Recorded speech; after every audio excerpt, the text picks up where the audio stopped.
My name is Tarek. I'm an alcoholic. Let's open with a moment of silence, followed by the set-aside prayer.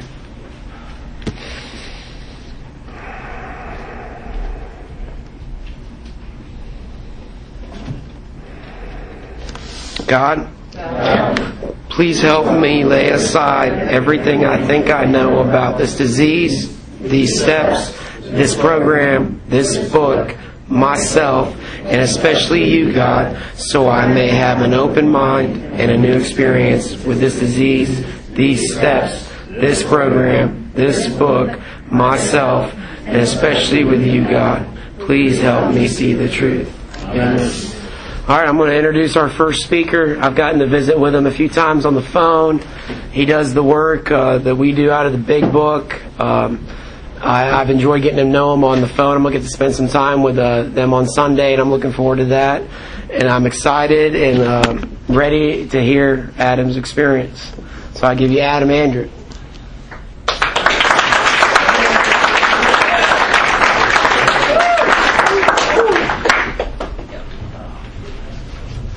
Hi everybody, my name is Adam Andrick. I'm a recovered alcoholic. Yeah. First of all, I want to thank everybody involved and Tarek for talking me through this in the beginning and John for giving us a ride. And also apologize ahead of time for my mouth. God hasn't seen fit to remove that character defect yet. Sometimes it works, but if I say something about it now, I don't have to think about it and try and edit. And when I edit, all I do is mess things up because I'm in my head, and that's not necessarily the best place for me. I guess tonight our focus is letting you guys get to know us and me. And I talk a little bit about the first step and how it relates to my alcoholism. I'm the oldest of three boys. I'm a byproduct of the 60s. My parents are, my dad's 20 years older than me and my mom's 17 years older than me. I was born in 1969. So I grew up in a lifestyle of very lax when it came to alcohol and drugs. I crossed the country probably 5 times before I was 5 in a old camper. It was actually an old pickup that my dad built the camper out of wood on the back, and we had the screen door with the curtains and the whole long-haired hippie child naked in the back door. That was me. And my first introduction to music was the Allman Brothers and Donovan, and this is kind of what I grew up with, and it was perfectly normal. As I got older and I became exposed to stuff, I smoked pot with my mom and I drank with my dad, and like I said, it was normal and it was acceptable, and I didn't see anything wrong with it because also I grew up in Northern California, and all the kids that I grew up with and all my friends were the same kind of kids that I was. Their parents were the same way. Some were a little more extreme than others. Some of my friends growing up were growing their first plants at 10 and 11 years old. My parents had a little bit more, structure, to mainstream society. Not a lot more, but a little bit more. My dad had stopped getting high shortly after. My mom continued, but my dad stopped, and so it kind of curtailed our party lifestyle at home. But it was still there, and it was still, like I said, it was normal and acceptable. I picked up my first drink, conscious drink to get drunk, with my friends at around 12 or 13. Not quite sure. I'm still kind of burnt. And it was 2 gallons of red wine and 5 beers, And there was about, 5 or 6 of us, and we all went down to the railroad tracks and hung out at a construction site and proceeded to get wrecked. It was most of us, it was our first experience altogether. I went to a very, very, very small Catholic school. Our graduating 9th grade class had 17 kids in it. So we all grew up together. We all did the same things for the first time together, and like I said, this was a normal thing in my life. So I never perceived what I was doing as abnormal until later on. I also want to say that, growing up, I was born in New Jersey, and we moved out to California when I was real young. I was about 2 years old, but the entire family was still on the East Coast.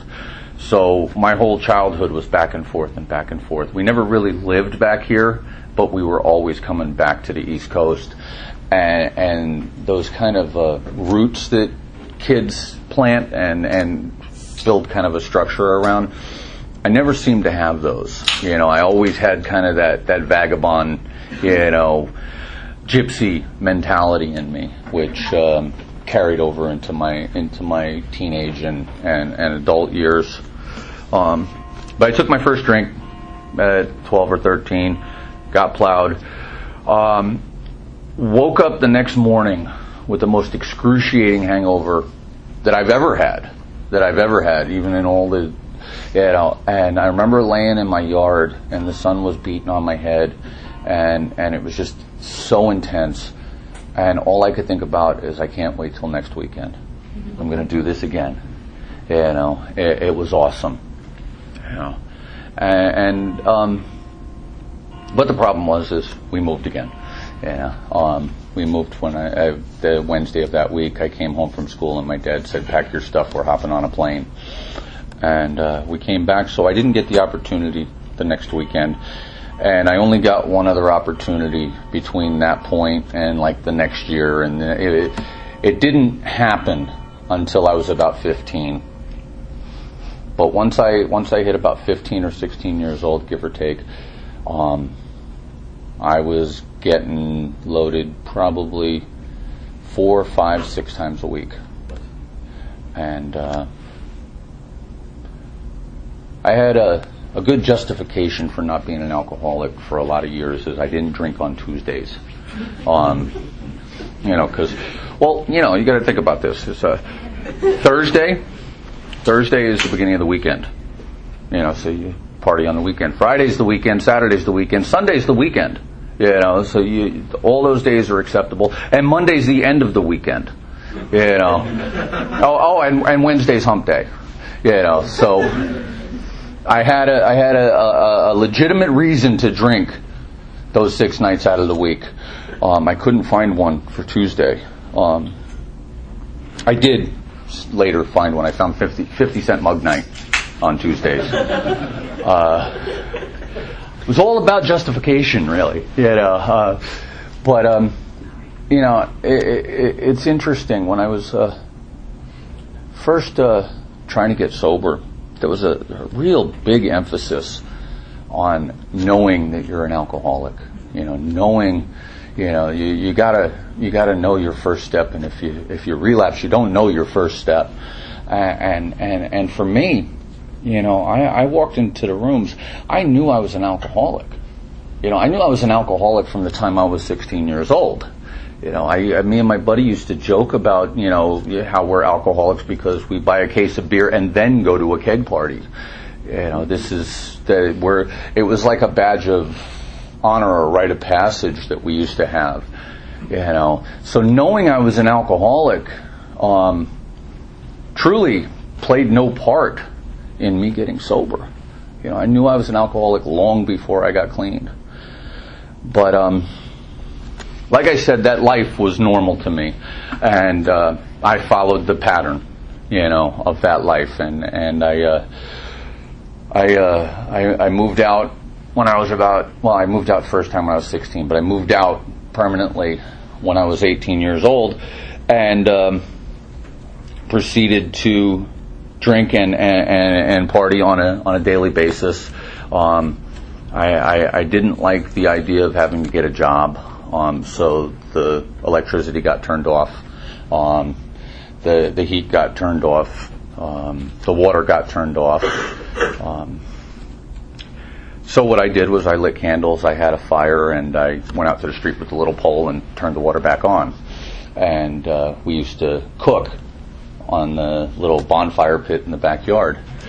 And I got party money from being the go-to guy for anybody who wanted something. I grew up in a college town. It was, and I was a local, so I knew anybody and everybody who had something, of want to college students who were partying on the weekends, and I was that guy. And so it allowed me to party the way I wanted to and not have to have any money. I used to say, why go to work when you can party? And that logic brought me out onto the streets. I spent about 5 years living outside. Again, justification. Why live in a $50,000 house when you can live under a $50 million bridge? I'm camping out under the stars. I had a great spot until they busted me. I had this little cave made out of vines, and I had a little clothesline up, and I had the radio next to my bedroll, and it was right next to the creek, so I could jump in and take a bath. And I was a very clean-cut dirtbag. I bathed on a daily basis. But I lived outside and I did my thing, and I sold a lot of drugs, and I stole a lot of booze. And I used to joke that my job was to play hacky sack in the park, and that's what I did. Ultimately, I ended up getting arrested. I ended up doing some state time, and I remember when I was locked up, I wrote letters. I wanted everybody to know that I have a problem and that I need help. Because I did recognize at that point that, every time I've been arrested, it was in the pursuit of getting loaded, and I made the connection that, these external consequences have something to do with my drinking. And I wrote letters, and I knew I had a problem, and I knew I needed to do something about it. And in California, they give you $200 when you get released. So, within 20 minutes of being released, I had a six-pack. Within 2 hours of being released, I had a half ounce of weed down my pants, a bottle of schnapps in my back pocket, and 2 hits of acid in my system, and I hadn't seen my parole officer yet. I woke up the next morning after sleeping under a bridge and realized, oh shit, I'm exactly where I was when I started. I'm going back. And all my friends and all the people that I knew at that time were doing life on the installment plan. They'd do a year in, 6 months out, 2 years in, 3 months out, and it was this cycle. And I knew I didn't want to do that. I remember leaving jail and telling people, if you see me within the next year, you'll see me for the rest of my life. If you don't see me within the next year, you won't ever see me again. And I knew that I needed to get away. And I took a geographical cure. It worked, but it took a while. Okay, I moved to New Jersey, and my theory was I need to go where people work. Well, because up until this point, the idea of a hard day's work was sitting on an inner tube with a keg floating behind me. That was, that's what we did. We grew pot, we cooked speed, we sold acid, and we went inner tubing with a keg floating behind us, and that was our life. And so I had to go to the East Coast. I came to New Jersey. My mom was here. She was in Alcoholics Anonymous. And she told me that if I was going to stay with her, I couldn't get high. I think that lasted a week. But I was good. I tried really hard not to come into the house wasted. And then I tried really hard not to smoke a joint out the window. Then I tried really hard. But the thing was, I just couldn't do it. I couldn't stay away from it. I could last a day, I could last 2 days, but at some point or another, I had to get high. And the last time, when I was with my mom, it was the dead came to town, and you can visualize it. I went to the show, and I woke up on a park bench in the backyard, and the landlord got me, and my mom threw me out and said either you got to get out or you got to go to detox. And so, okay, I'll go to detox. My first real experience with Alcoholics Anonymous, because I'd been to NA a few years before with a buddy of mine who I was showing support for, and I went when I was on 2 hits of acid, and I found the people who smoked the pot in the backyard, or in the back behind the building. But I went for support, but I went to detox, and I asked my mom, how long does it take? She goes, 3 to 5 days. So, after 3 days, I told my counselor. My mom said I could leave after 3. And the one thing that struck me when I went in there was they gave you that test. There was like 10 questions, of what makes you an alcoholic. And I answered 8 out of 10 yes. And my counselor asked me what I thought of that. And I said, well, maybe I'm a potential alcoholic. And I really believed it at that point. I really believed that, because of these 2 things that I don't do, that only qualifies me to be potential. I don't really need to stop. I spent probably another 2 years of actively partying, because I wasn't getting, it's weird because, there were tremendous consequences that came along with this, but I never really viewed them as consequences because they seemed normal. Everybody that I hung out with, up until this point in my life, I don't want to say, it sounds wrong, and I don't know how to articulate this right, but they were less than, in a sense. They were of a lower, they'd been there longer, I guess is the best way to put it, because I wasn't any better than them, but on the outside I did look better than them. And so I had these people that were my role models, and the people that I looked to as to what was acceptable and what wasn't, and they were so far down past me, I hadn't gotten there yet, that I'm fine. I'm okay. I'm eating out of a garbage can, but it's okay because I don't look like Ziggy over here. He's got things growing on him. So eating out of a garbage can isn't that bad.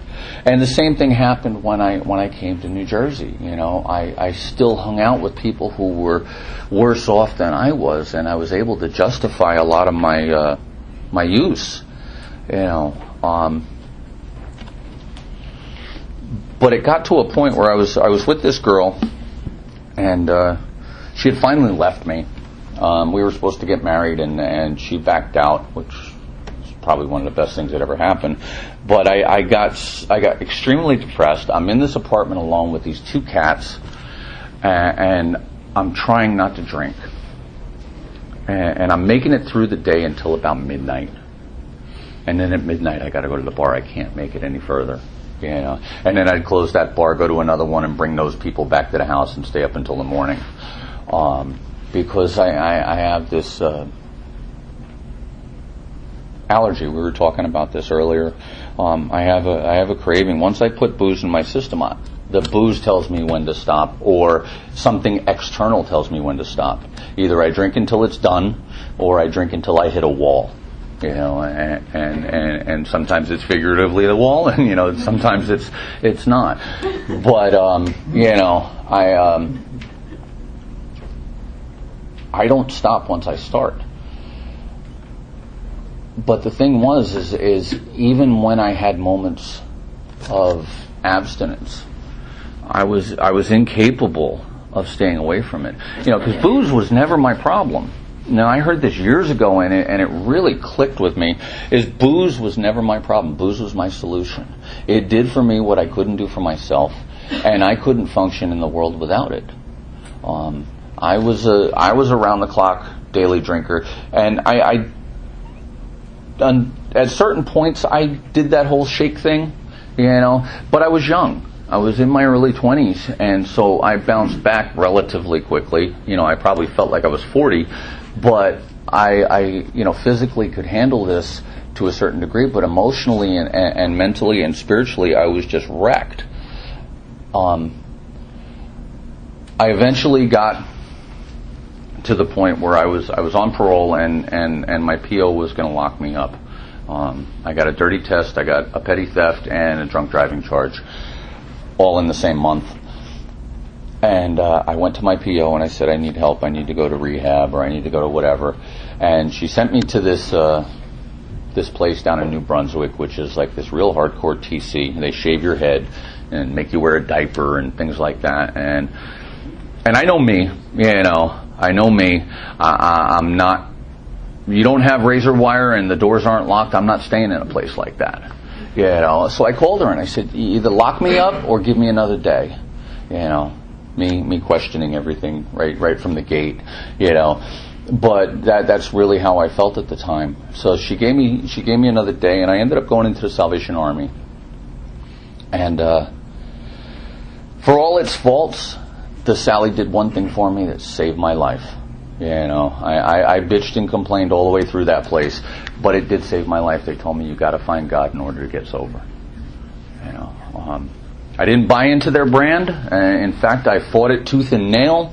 They used to make us wear a jacket and tie to chapel, and they were telling me I had to cut my hair. I had hair down the middle of my back at the time, and and I fought it tooth and nail. I had an old tie-dye button-down shirt that I used to wear to chapel with the tie, and it was, I had to stand out somehow, and I had to say, no, I'm not like you guys somehow. Yeah, and then I left the 90-day program after 89 days. Good alcoholic that I am. But I went into a halfway house, or not a halfway. Yeah, it was a halfway house. It was Mount Carmel Guild in Newark, and I remember them talking about you got to talk about your reservations. You got to talk about your reservations. And up until this point, I had never had a problem with weed. I loved my weed. But it never gave me external consequences. It never gave me any problems. I go to work when I'm stoned. I clean my house when I'm stoned. I don't go to jail when I'm stoned. And I used to talk about this and talk about this and talk about this and talk about this. And one day I went and got high. And but I knew I had a problem with booze, and I was already in AA, and I have a desire not to drink. So I'm still a member of Alcoholics Anonymous, even though I'm smoking pot. It's okay, you got to think the drink through, let go and let God, and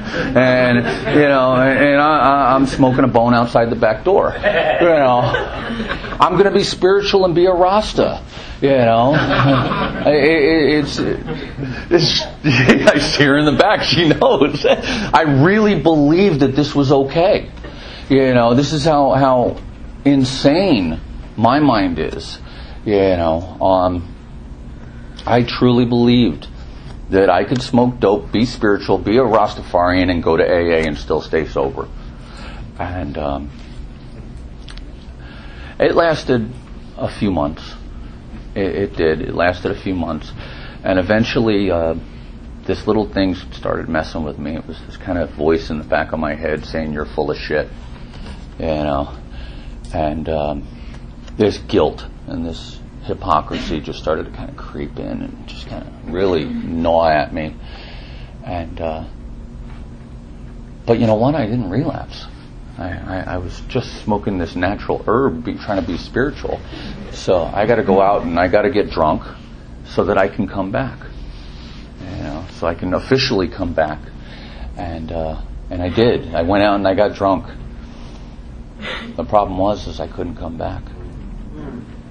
It took me 3 years of going to meetings every single day. 3, 4 meetings a day. And I wasn't able to put together more than a couple of days at a time. I went to 2 detoxes and got loaded within a day or hours after being released. I remember I I was sober 3 days and I met Carrie.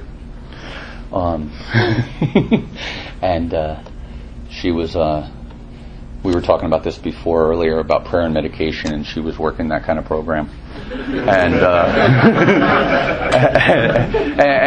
and she had a mohawk and combat boots and a hippie skirt. And I was like, cool. You know, I'm there in my overalls and no shoes and a tie-dye, you know, and we fit. And everybody told us to stay away from each other. And we fit. And we ended up getting together, getting this apartment in East Orange, New Jersey, which is serious hood, you know. And we lasted a little while. It was a couple weeks. No, it wasn't a couple weeks. What? 2 days after Pink Floyd. 2 days after Pink Floyd. Okay. But we were on our way. We went down to this NA meeting down in East Orange. And if we can't find this meeting, I'm going to go get loaded. You know, we found this meeting. Damn. If they don't open up this meeting on time, I'm gonna just go out and get drunk. You know, if this guy says greasy crackhead one more time, I'm going to go get high. You know, and he did. You know. And so we proceeded to get drunk that night, and that was the last run, God willing, up until this that brought me back in, and I got to try Zima, which was you know, but I remember, you know, again, this is once I start. You know, there's no stopping. I can't stop me. Something outside of me needs to stop me. And I remember crawling out of a basement on September 6th and feeling like my brain's been run over by a truck. And walking down Kearney Avenue in Kearney, New Jersey, thinking, God, I'm here again. You know, I'm homeless again. We lost our little apartment in East Orange because we didn't want to pay rent. My stuff is in her mom's garage. You know, and I'm dirty. I'm stinking. I'm homeless again, and I've got this wicked hangover, and I got to go back. I got to go back to the rooms. And I remember walking to there was a meeting at noon in Lyndhurst, which was a few miles away, and we walked down Kearney Avenue, but we had to stop and get my wallet on the way. And I went to pick up my wallet from the guy I was with the night before. I had left it in his car, and he handed me back a bag of weed. And on instinct or whatever it was, I took it. I've been talking for the past hour about how I need to go get sober, and I'm going to a meeting, and this guy hands me this bag, and I just took it right out of his hand. You know, I don't, you know, it's this compulsion. It's this, I don't know how to be sober. That's what it really comes down to. That's the obsession of my mind is not so much that I can control and enjoy my drinking. You know, yeah, that's there to some degree, or that was there years ago. But it got to the point where, you know, no consequence matters anymore, because the uncomfortability that I'm in when I'm sober is so great that I just don't care. You know, that I just don't care. That noise in my head and that pain inside. You know, but fortunately, she had half a brain at that moment and got rid of it, and we walked to this meeting, and it was a big book meeting. It wasn't a big book meeting like we know big book meetings to be, but it was still a big book meeting, and I got a big book, and we read the story about the Southern Belle or whatever her name was, and the scary thing about it was this is some old Southern woman, and I totally got it. You know, for that moment, I had this window where there was no comparison. You know, it was all about tapping into the experience and the feeling, and I jumped right in. You know, I got a sponsor very, very quickly. The problem was my sponsor told me if I did a 4-step, I would drink. But I had a sponsor. I got a network of people that I called on a regular basis. I got involved and I was making meetings as often as possible, and I did the things that I didn't want to do before. Now, granted, the group that I got sober in didn't believe in step work. They believe that if you make enough meetings that, and you go to enough barbecues and if you hang out with the right people, and because the town of Kearney where I got sober is a very insulated community. All the meetings in the area are all within walking distance, and it's every single day of the week, and you can walk to a meeting and you can hide out in AA. And if you hook up with the right crowd, you can hide out in AA completely, and you never have to experience anything out there. And you can run to a meeting and you can share about your problems and feel better until the next day, until you have to run to a meeting and share about your problems and feel better till the next day, and so on. But me, I remember being in a meeting and feeling like a hollowed out egg, just fragile, and if you touched me, I was going to shatter into a million pieces. And there was this old guy who used to go to meetings where I got sober. And this guy was like 40, 50 years sober, 2 days older than dirt, and right next to God, and had this cigar like this long, and this is back when you could smoke in meetings. And he'd light up a cigar, at this midnight meeting, and talk about grabbing drunks off the street and bringing them home and reading the book to them. And I had no idea what he was talking about. I was in this kind of therapy AA. But I heard it. It was there. It got filed. And within a very short period of time of me getting sober, it was probably within September sometime, I started to read the book. And I read in the beginning that this is the basic text of our fellowship. And that clicked. God graced me with a moment of clarity.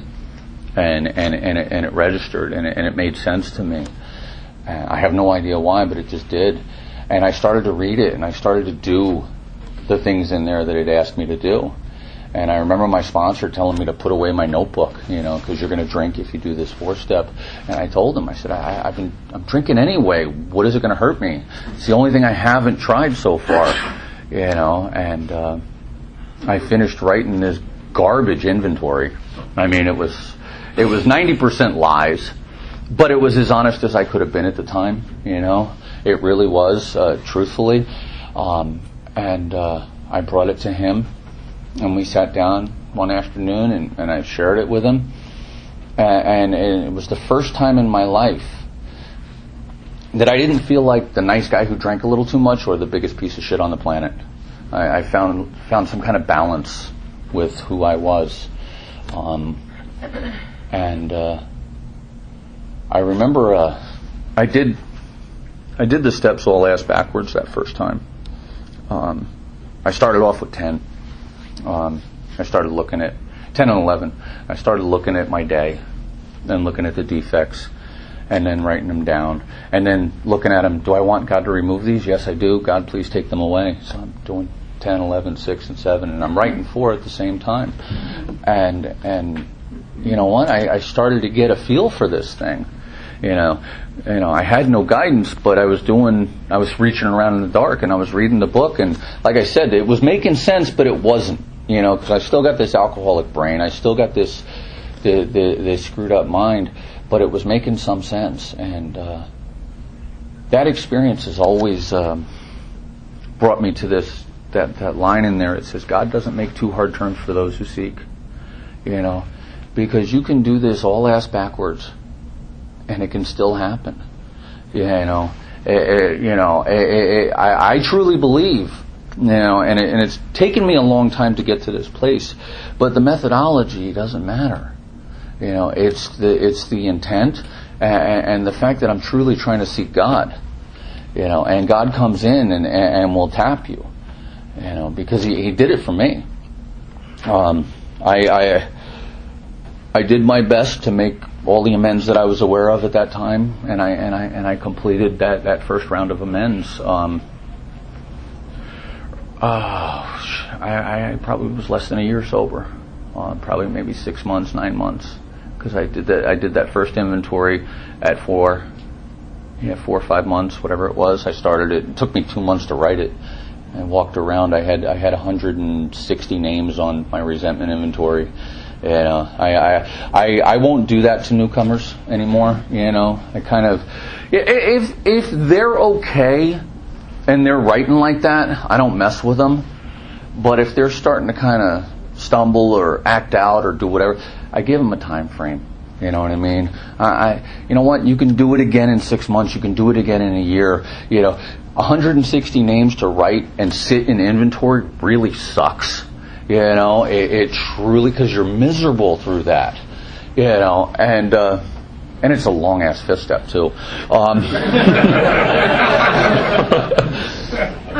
But like I said, I did this, and and then we moved and we met some people who had this. They had experienced this, and I learned how to read the book.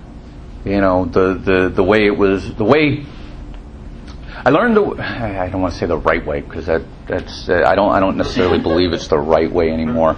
But I learned to read it the way Joe and Mark do. I got plugged into some people in Staten Island who had been sponsored by Joe or Mark or one or the other, and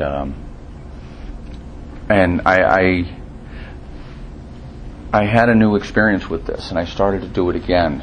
But again, the gypsy in me, I moved, and I lost that connection to those people. So what we did is we started grabbing wet ones. We started grabbing the relapsers, the people with 15 years in AA but never getting sober, and bringing them back to the house and reading the book to them and sharing this experience with them. Because I went back to that area that doesn't believe in the steps, and I had nobody to bounce stuff off of. I had no sponsorship line. I had nobody to hold me accountable on any level. So what I had to do is I had to take guys through the work in order to do that, to get that aspect of my program, my fellowship. And so we started our house meeting. And that's how it began. It began out of necessity, but it evolved into something really cool. At 4 years sober, I stumbled across a group in Bernardsville, New Jersey, and I asked a guy to be my sponsor who had like 20-something years, and he'd been doing this for a long time, and he's the one who actually gave me the real meat to this book, and he showed me how to do it, quote unquote, the right way. I like I said, I've since changed my view on that, but he gave me the mechanics, and the mechanics in that book to me are very important. But what happened, and I'll quickly share my experience on it. I was raised a good Catholic. I sit, kneel, stand. I say the response. I know the prayers. I'm watching Stigmata a few years ago, and I'm saying the responses out of habit to the priest on the TV. That's the kind of, that's what I was raised with, and I became very attached to the method in that book. And the way you're supposed to do it, and the right way to do it, and dot the I's and cross the T's, and do my nightly review at this time, and wake up and have my nightly review and my prayer meditation in front of me, and I'm doing this perfect. And I got crazy. I really did. I got crazy. And I got sicker. And I'm looking at these people in my home group, and they all seem happy, and life is awesome, and I'm friggin' miserable. There's something missing. There's something wrong. And I don't, like I said, I don't blame my sponsor. I blame me for it. But he asked me when I first asked him to sponsor me, he asked me to set aside everything that I know. And what I did, well, what I should have done is I should have taken what I knew up until that point in my experience and put it on the back burner, and had an open mind to go through to work with him. But instead, I threw it out. I just threw it away. And what I had been doing for those first 4 years was working. there was a spirit behind what I was doing. I didn't have the mechanics from the book the way they're laid out, but I had the spirit, and I threw that spirit out, and I got this very rigid fundamentalist kind of big book message, and since had to make a lot of amends for that period of time in my life. Because I was the kind of guy I'd walk into a 12 and 12 meeting with my big book under my arm and point out where they're doing it wrong. But I threw out all the spirit, and I got the mechanics, and I went crazy. And I remember sitting in my office one night, and my wife walks in, and she says, "I want a divorce." And I'm like, "What?" Totally blown away. Truly, I had no idea. In hindsight, she had told me along the way that this is going to happen, but I was totally blindsided by this, and I was clueless. And I sat down and I wrote my nightly review that night, and my sponsor came up, my wife came up, somebody from my Steel on Steel came up, and her best friend came up. I said, "Oh shit, I'm screwed." The people who are closest and most influential in my life are on my nightly review, and I hate them right now. And I decided at that point I need to do this again. I need to go through this process again. And I called up my old sponsor, the guy that told me I'd drink. He had since gone through some steps and had an experience himself, and I called him up, and I was telling him what was going on, and that I'm working with all these guys, and I'm crazy, and I don't know what's going on, and I got this group of people in my living room. There's a whole bunch of them, and I can't be nuts and giving them this information. And he goes, "Well, you know what you do is bring a blank book." And I was like, "What? I can't do that.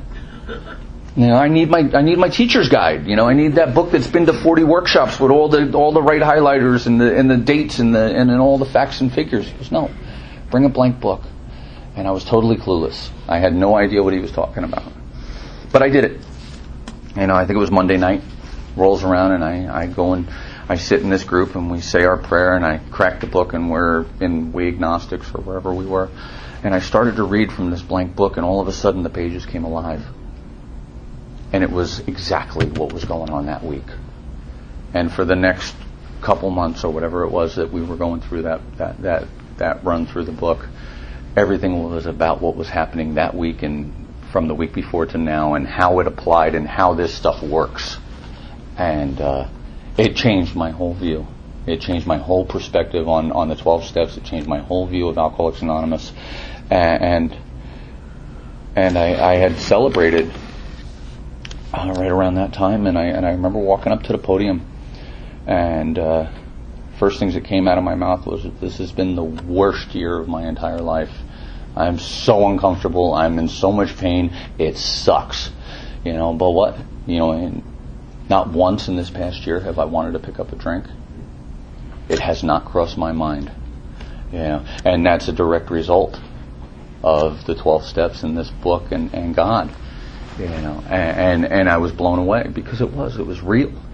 I can be in pain today and not want to drink. And the book is alive. I just got done doing some work. Actually that's not true. I didn't get done yet. I'm still in the middle of it. And it's new, and it's different, and it's the same deal. I don't worry about which method I'm using anymore. I pray and I ask God to show me. I have a prayer that I use every time that I sit down and write, or any time I sit down and do some kind of process in the book, is, "God, please show me what blocks me from you and my fellows." And that's it. And I start to write, and I let God do the work. It's been an amazing trip. It really has, and I can't imagine what's going to happen, down the road. But if it's anything like it's been, it's a hell of a ride. It really is. But I don't know how much that related to the first step tonight, but hey, that's okay, because that's what needed to come out. And I guess I'll shut up, and that's it. Thanks.